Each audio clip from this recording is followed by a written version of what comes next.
You are here with By the Cover. Today we're going to be reviewing The Troop by Nick Cutter.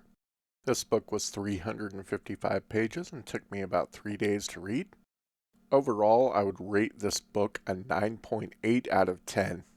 It gets really high marks for me. I think this might be the best horror novel that I've ever read. For my likes on this book, there was a lot to like about this book. Something I wasn't expecting, but with certain horror novels, things are just bleak all the way through, and you don't have a good time reading the book, even though it's a good book, if that makes sense. This was a good time all the way through, even with all of the uncomfortable parts. So it was still a fun book to read. The book had Stand By Me vibes and reminded me a lot of kind of the coming-of-age tales that Stephen King writes really, really well. All of the characters in this were well developed. I liked every single one of them, and I was rooting for all of them except for one character, which was one of the antagonists. The book had a lot of foreshadowing in the beginning of things that would end up eventually happening, or things that related to things that eventually happened, which I really appreciated. It was fun to see bits and pieces of the puzzle fall together as the story went on. I thought the book had excellent humor throughout the entire thing. I don't know that I've ever read a book that can take me from being absolutely disgusted by something to bursting out laughing from one sentence to the other. This book had some of the best horror imagery that I have ever read. It made me squirm. It made me move in my seat. It was disgusting. And it was traumatizing. I've been thinking about this book many days after I've finished reading it. Nick Cutter does an absolutely fantastic job at descriptions. I thought the plot was excellent. The pacing was off the charts.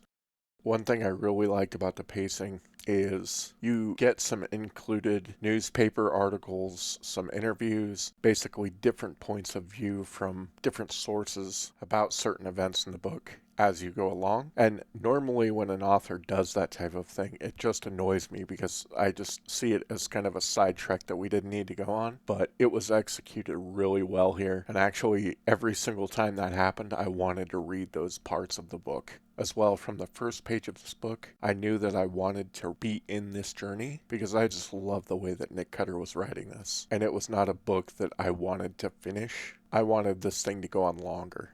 So the pacing was great. There's really not a lot of bad I can say about this book.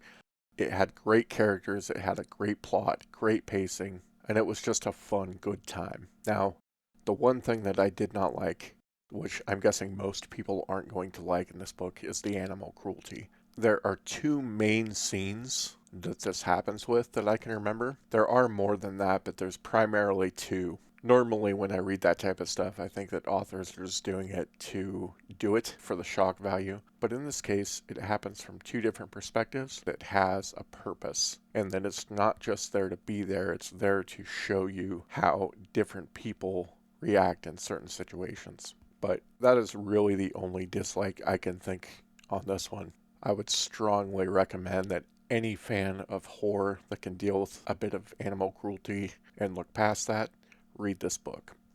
So that's about it. We'll catch you later.